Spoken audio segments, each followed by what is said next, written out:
Olá, queridos irmãos, amadas irmãs, a paz do Senhor Jesus esteja sempre com todos vocês.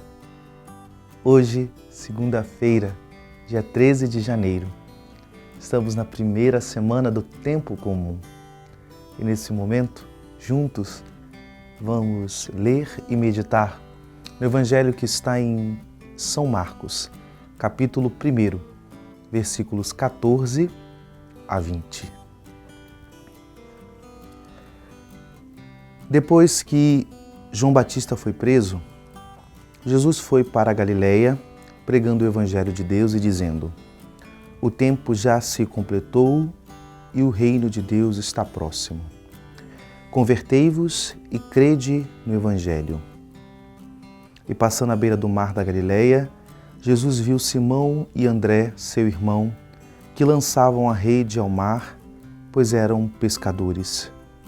Jesus lhes disse: segui-me e eu farei de vós pescadores de homens.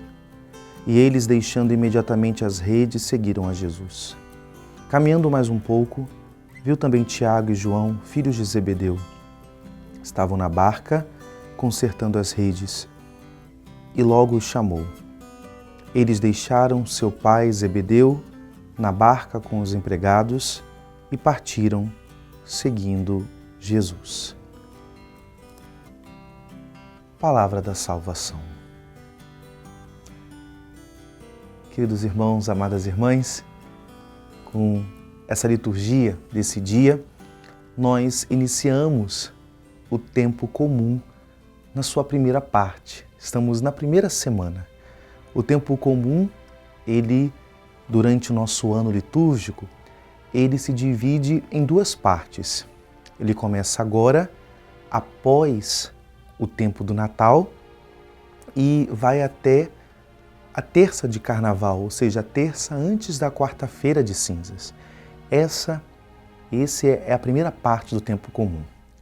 Depois, passado o tempo da Quaresma, o tempo da Páscoa, o tempo comum retorna, após a solenidade de Pentecostes, que encerra o tempo pascal, ele retorna e permanece até a grande solenidade, até aquele momento da solenidade de Cristo Rei, Senhor do Universo.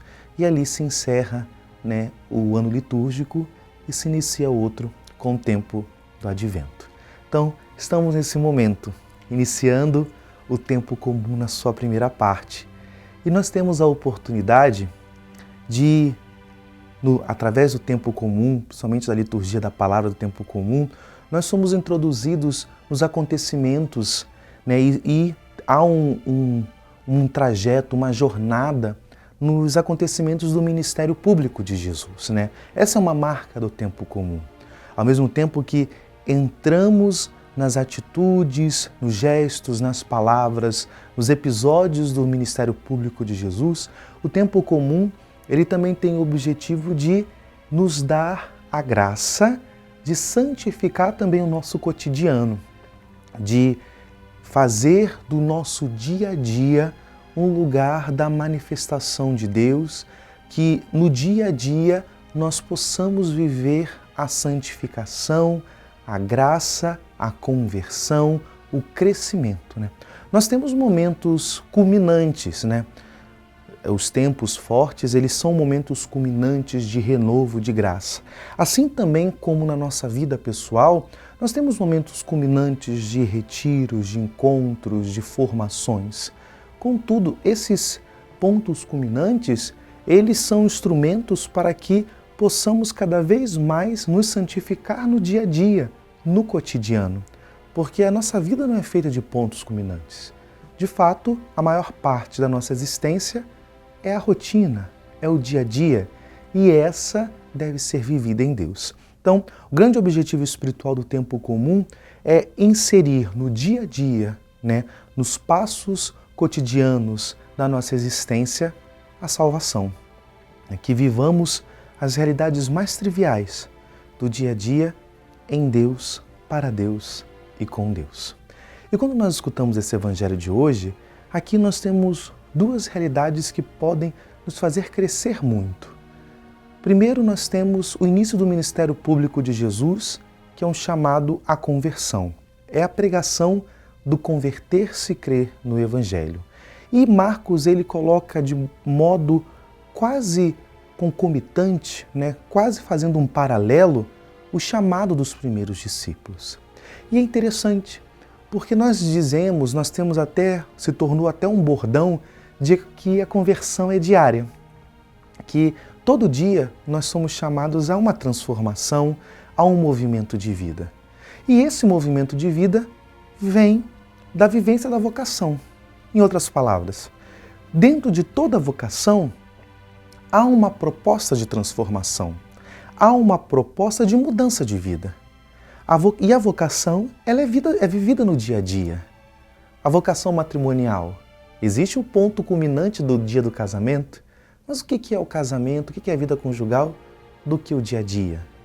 O diálogo, o perdão, o amor mútuo, a entrega mútua. O sacerdócio, existe o momento culminante da ordenação, mas o que é a vida sacerdotal do que o dia a dia, o atendimento do povo, as celebrações dos sacramentos, a visita aos doentes, a pregação, a acolhida, a escuta de quem precisa. E assim todas as vocações. Ou seja, queridos irmãos, amadas irmãs, logo esse Evangelho ele quer nos fazer entender que a vivência da vida consagrada, a vivência do matrimônio santo, do sacerdócio, ele tem uma proposta de transformação, de aperfeiçoamento salvífico. Iniciando esse tempo comum, peçamos essa graça ao Senhor, que cada vez mais possamos entender que o dia a dia, os passos que nós damos, as nossas atividades diárias, elas são também ocasião da manifestação e, nesses momentos, nessas situações, Deus também tem interesse de completar a obra começada em nossa vida. Que Deus nos dê essa graça, Deus nos abençoe, em nome do Pai, e do Filho, e do Espírito Santo. Amém.